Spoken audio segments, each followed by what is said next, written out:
आप लोगों का हमारे मैथ गुरु चैनल पे बहुत बहुत स्वागत है।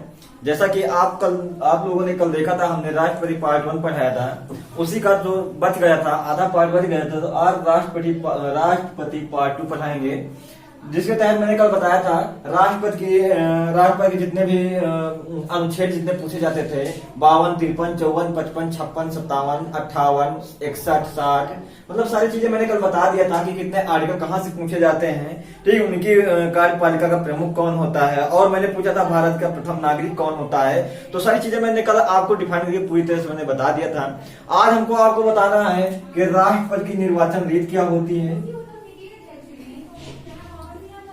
निर्वाचन रीत क्या होती है। उसके बाद हमको आपको बताना है कि इनकी योग्यता क्या होती है, योग्यता क्या होती है, कार्यकाल कितना होता है, और उसके बाद देखना है कि इनका योग्यता, कार्यकाल और निर्वाचन रीत के साथ साथ इनकी शक्तियां क्या होती हैं, राष्ट्रपति की शक्तियां क्या होती हैं। तो इन सभी चीजों को हमको डिफाइन करना है, और हर चीज को आपको एकदम पूर्णतः एकदम नीचे से बेसिक रूप से मैं बता रहा हूं, जो हमारी क्लास चल रही है, बेसिक रूप से चल रही है, ऑलराउंडर चल रही है। यानी कि आप वनडे लेवल तक, आप वनडे की कोई भी वैकेंसी हो, एसआई हो, पीपीपी हो, यूपी जेल वार्डन हो, कोई भी वैकेंसी के लिए आपके लिए बहुत महत्वपूर्ण ये सारे क्वेश्चन है। मतलब जहां से जो भी क्वेश्चन पूछे जा रहे हैं उन क्वेश्चन को मैं डिफाइन कर रहा हूं, और सारे क्वेश्चन आपको लिखा रहा हूं। साथ साथ मेरे चैनल को सब्सक्राइब कर देंगे और शेयर कर देंगे, क्योंकि अब जो है हमारे YouTube चैनल पर करंट अफेयर की प्रतिदिन की क्लासेस चल रही हैं। मतलब पर डे क्लासेस मैं दे रहा हूं करंट अफेयर की, तो करंट अफेयर से भी लगे रहने के लिए हमारे चैनल को सब्सक्राइब करेंगे। ठीक, और रोज हमारे करंट अफेयर को जो है आप लोग पढ़ेंगे, उसको लिखेंगे, नोट्स बनाएंगे। ठीक है, ताकि आपको याद रहे। और हमारे चैनल को सब्सक्राइब करते समय बगल में बेल आइकन को जरूर दबा देना, ताकि आपको मोटिवेशन मिलता रहे। देखेंगे अब हम आपको राष्ट्रपति के बारे में बताते हैं। जैसे राष्ट्रपति की निर्वाचन रीत कल मैंने बता दिया था, आज सबसे पहले देखेंगे राष्ट्रपति की निर्वाचन रीत क्या होती है। देखेंगे कल मैंने आपको बताया था कि राष्ट्रपति के निर्वाचन में कौन कौन भाग लेता है। ठीक, तो आर से राज्यसभा, एल एस से लोकसभा, और वी एस से विधानसभा। ठीक, तो इसका संबंध इससे कर दो, तो मतलब ये हो गया जो राष्ट्रपति की निर्वाचन रीत होती है, राष्ट्रपति के निर्वाचन में लोकसभा, राज्यसभा और विधानसभा के निर्वाचित सदस्य क्या होते हैं, राष्ट्रपति के निर्वाचन में भाग लेते हैं। फिर वहीं पर क्वेश्चन पूछा जाता है कि राज्यसभा के सदस्य कहां से लिए जाते हैं। तो राज्यसभा के जो सदस्य आते हैं वो विधानसभा के, राज्यों के विधानसभा के निर्वाचित सदस्यों में से ही राज्यसभा के सदस्य निर्वाचित किए जाते हैं, नियुक्त किए जाते हैं। ठीक, उसके बाद देखेंगे फिर पूछा जाता है कि जब आर्टिकल 61 के तहत जब राष्ट्रपति पर महाभियोग लगता है तो महाभियोग कौन लगाता है। हाँ, ये जरूर ध्यान में देना, क्योंकि जो है गठन तो 3 लोग मिलकर करते हैं, लेकिन महाभियोग प्रक्रिया में केवल राज्यसभा और लोकसभा करता है, और विधानसभा का इसमें कोई रूल नहीं होता है। विधानसभा के सदस्य जो है राष्ट्रपति के महाभियोग में भाग नहीं लेते हैं, केवल लोकसभा और राज्यसभा के सदस्य इसमें भाग लेते हैं। ठीक, इतना ध्यान देना। फिर उसके बाद देखेंगे राष्ट्रपति निर्वाचन की जो रीत होती है। जैसे क्वेश्चन पूछा जाता है कि राष्ट्रपति का निर्वाचन कैसे होता है, तो आपको बता रहे हैं कैसे होता है।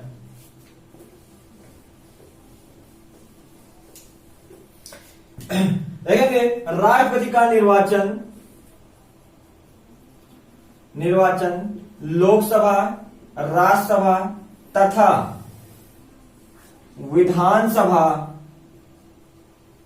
विधानसभा के निर्वाचित सदस्यों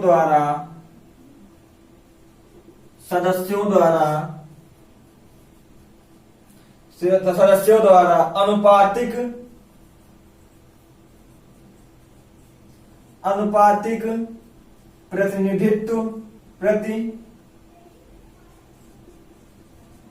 प्रतिनिधित्व प्रणाली द्वारा अप्रत्यक्ष रूप से अप्रत्यक्ष रूप से राष्ट्रपति का चुनाव होता है। यहाँ पर माने केवल एक चीज, एक पॉइंट ध्यान देना, जो है इनका निर्वाचन पूछा जाता है, निर्वाचन कैसे होता है, तो राष्ट्रपति का निर्वाचन अप्रत्यक्ष रूप से होता है। अगर पूछा जाए कौन कौन भाग लेता है, तो मैंने पहले भी बता दिया है और फिर बता देता हूं कि लोकसभा, राज्यसभा तथा विधानसभा के सदस्य इसमें भाग लेते हैं। और ये चुनाव कैसे होता है, तो चुनाव अप्रत्यक्ष रूप से होता है। मैंने अप्रत्यक्ष और प्रत्यक्ष रूप के बारे में आपको बता दिया था कि अप्रत्यक्ष रूप क्या होता है और प्रत्यक्ष रूप से क्या होता है। प्रत्यक्ष रूप वो होता है जिसमें आम जनता भाग लेती है, ध्यान देना। प्रत्यक्ष रूप वो होता है जिसमें आम जनता भाग लेती है। अप्रत्यक्ष रूप वो होता है जिसमें जनता भाग नहीं लेती। भागने का मतलब कि कहीं दूर भाग नहीं चला जाता खेत में, भाग लेने मतलब हिस्सा नहीं लेती है। जिसमें जनता हिस्सा नहीं लेती है वो अप्रत्यक्ष रूप होता है, जिसमें हिस्सा लेती है वो प्रत्यक्ष रूप होता है। ठीक, तो राष्ट्रपति का, क्योंकि आप लोगों ने देखा होगा कि क्या आपने कभी राष्ट्रपति के चुनाव में आपने वोटिंग की है? नहीं की है ना। हाँ, जो आपने वोटिंग नहीं की है तो इसका मतलब उसका चुनाव कैसे होता है? अप्रत्यक्ष रूप से होता है। ठीक, इसको ध्यान देंगे। उसके बाद देखेंगे एक विधायक कैसे चुना जाता है। ठीक, इतना नोट कर लेंगे। उसके बाद देखेंगे एक विधायक कैसे गठित किया जाता है। कैसे गठित किया जाता है,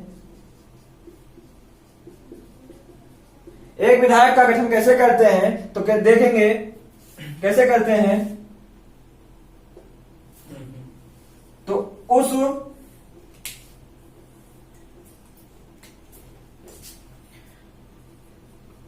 राज्य की जनसंख्या, उस राज्य की कुल जनसंख्या,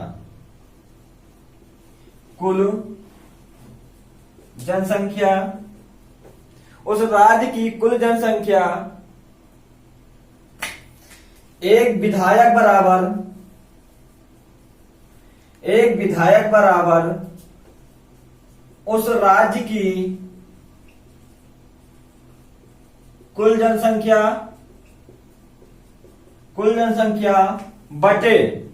बटे राज्य के विधानसभा के कुल निर्वाचित सदस्य, राज्य के विधानसभा के कुल निर्वाचित सदस्य मल्टीपल कर देंगे 1000 से। इतना कर देंगे, इतना आप बेस कर देंगे तो करने के बाद क्या होगा, एक विधायक बनकर के तैयार होता। तो आपको पता नहीं होता होगा कि एक विधायक को हम कैसे चुनते हैं। तो एक विधायक को चुनने के लिए उस राज्य की कुल जनसंख्या को, उस राज्य के कुल विधानसभा के जितने निर्वाचित सदस्य हैं, जैसे कि यूपी की जनसंख्या कितनी है, 19 करोड़ है। तो 19 करोड़ में क्या होता है, 19 करोड़ होती है। तो 19 करोड़ अपान यूपी में कितने, विधानसभा में कुल कितने सदस्य हैं, तो 400 हैं। 400 को हम उससे डिवाइड कर देंगे और गुणे 1000 कर देंगे, तो एक विधायक हमारा बनकर के तैयार हो जाएगा। ठीक है, उसी तरह देखेंगे एक सांसद का निर्वाचन कैसे करते हैं। उसी तरह देखेंगे एक सांसद का निर्वाचन कैसे करते हैं। एक सांसद बराबर कुल विधायकों का मतमूल, कुल विधायकों का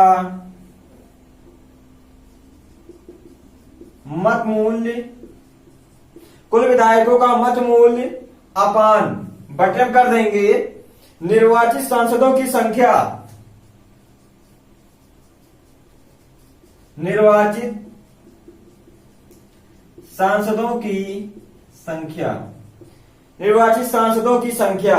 क्या करेंगे, जब एक सांसद का हम निर्वाचन करते हैं तो एक सांसद का निर्वाचन करने के लिए हमें क्या करना पड़ता है, कुल विधायकों का मतमूल्य बटे निर्वाचित सांसदों की संख्या से हम डिवाइड कर देंगे, तो हमारा एक सांसद बनकर के तैयार हो जाएगा।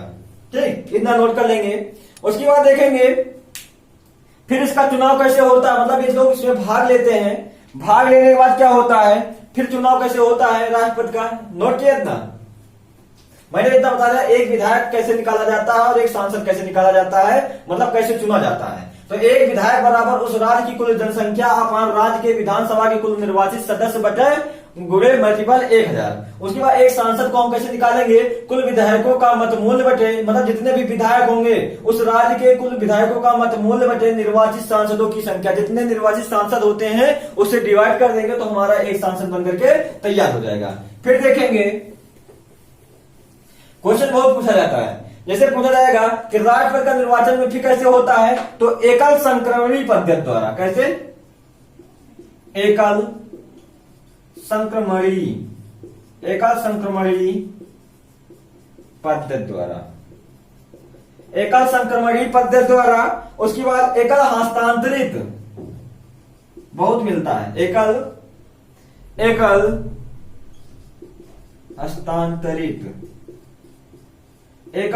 हस्तांतरित मत पद्धति द्वारा।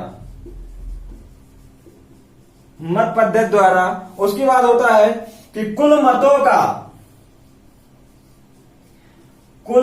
का 50% प्लस 1, मतलब कि जितने भी सदस्य होंगे, जितने भी लोकसभा, राज्यसभा और विधानसभा के कुल सदस्य जितने भाग लेंगे, ठीक, इसका मतलब एकल संक्रमणित पद्धति का मतलब यह होता है कि इसमें क्या होता है, एक ही चुनाव, जैसे दो, मतलब कि आप बैलेट पेपर से चुनाव होता है तो इसमें ऐसे होता है, जितने लोग भाग दे, 3 लोग भाग लिए हैं तो इसमें नंबर सिस्टम, मतलब कि अप्रत्यक्ष रूप से होता है। कैसे होता है, जैसे पहले में बीजेपी कमल है, ठीक, फिर हाथ का पंजा है, फिर दूसरी पार्टी है, तो इसमें क्या करेंगे, जैसे हमको कमल को लिखना तो इसको 1 नंबर लिखेंगे, उसके बाद इसको 3 नंबर पे लिखेंगे, इसको 2 नंबर पे, ठीक, मतलब कि इसकी पद्धति अलग होती है अप्रत्यक्ष की, कि जो पहले नंबर की काउंटिंग जब होती है, पहले 1 नंबर वाले को देखा जाता है कितने लोग हैं, फिर 3 नंबर वाले देखा जाता है कितने लोग हैं, फिर 2 नंबर वाले देखा जाता है कितने लोग हैं। तो इसी तरह जब देखा जाता है जिसका नंबर, मतलब 1 नंबर वाला देखा जाता है सबसे ज्यादा है, तो वही राष्ट्रपति पद के लिए निर्वाचित किया जाता है। एकल हस्तांतरित मत द्वारा, मतलब एक ही हाथों हाथ, मतलब कि उसमें ऐसा नहीं होगा कि नहीं, एक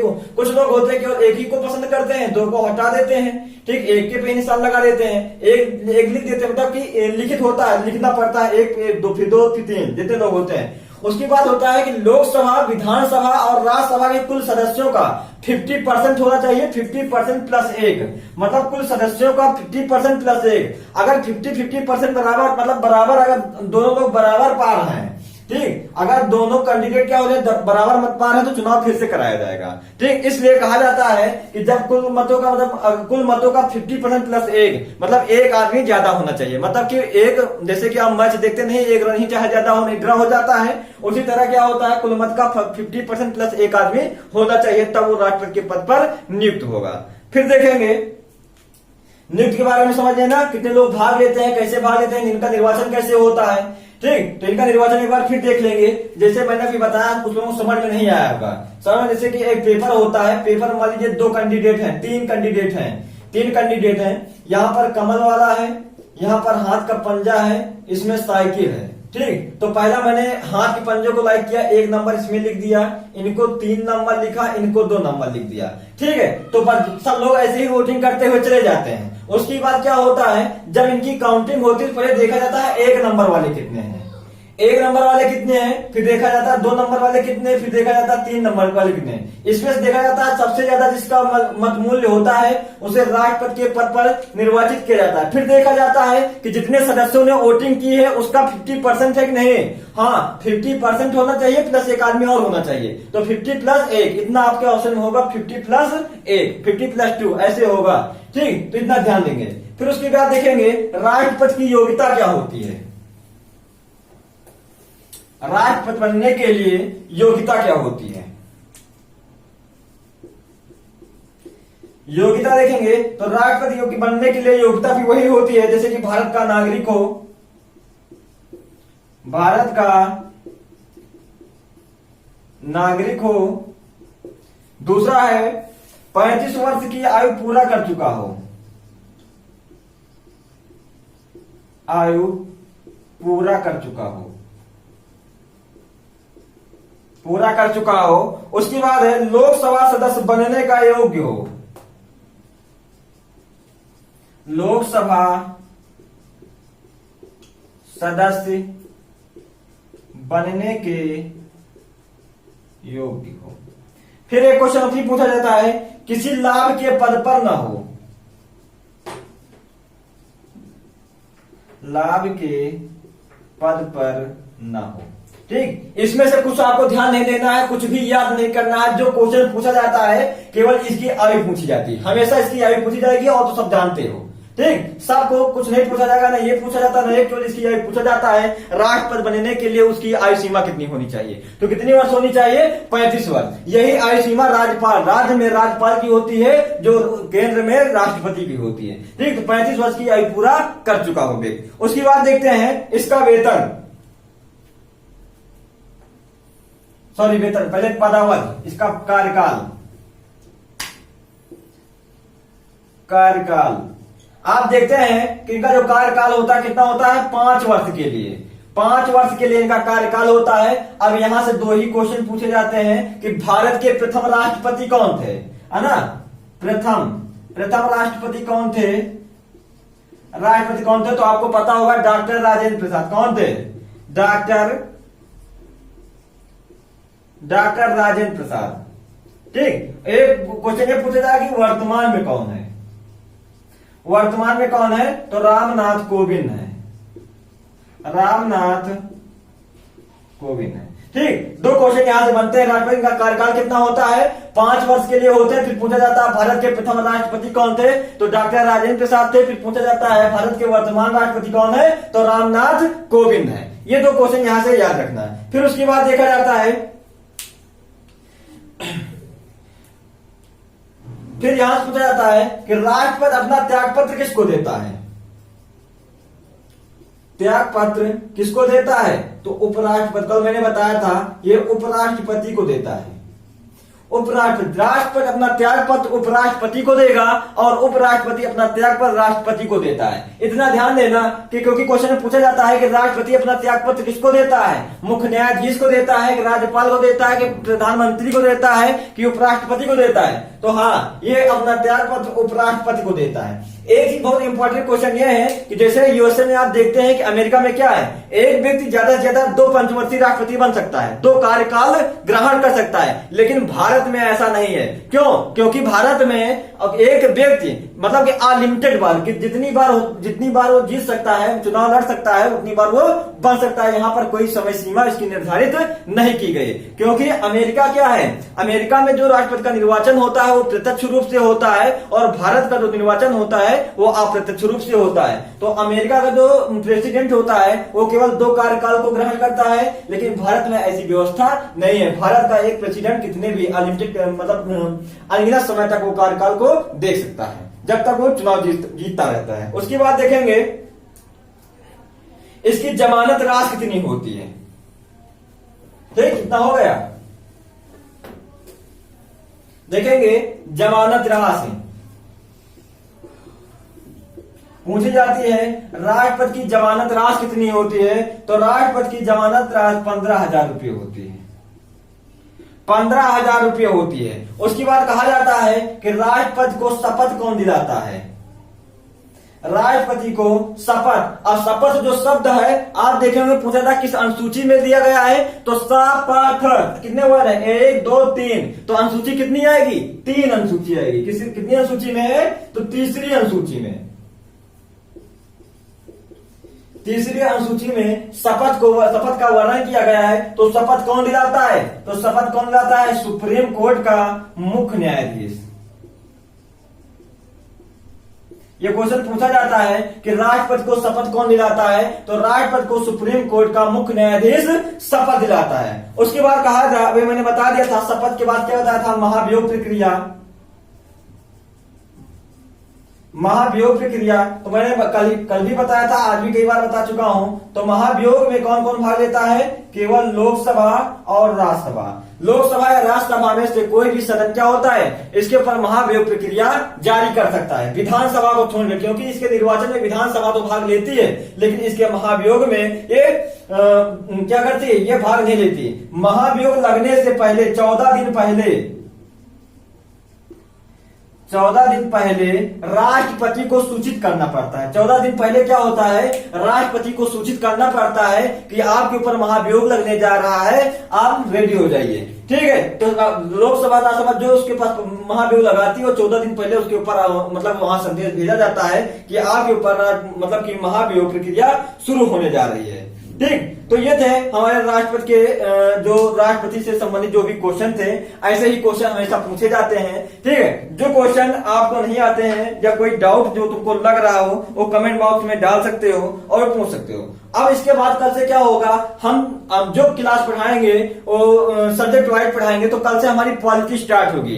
कल से पॉलिटी पार्ट 1 चलेगा और आप लोग पार्ट 1 को देखना नहीं भूलेंगे। ठीक, आज से हम ये पूरा सरकार का मैटर खत्म कर दिए हैं कि सरकार में कितने लोग होते हैं, संसद होती है, व्यवस्थापिका सब खत्म कर दिए हैं, राष्ट्रपति खत्म कर दिए। अभी तक फिर बढ़ाएंगे, जब मैं पॉलिटी को मतलब चैप्टर वाइज पढ़ाएंगे तो राष्ट्रपति को और डिफाइन करेंगे और अंदर तक जाएंगे, आपको बताएंगे। लेकिन इतना जो ज्यादा पूछा जाता है उतना मैं आपको बता दिया हूं, मैंने आपको बता दिया हूं और इनको आप लोग ये सारे फैक्ट को याद रखेंगे।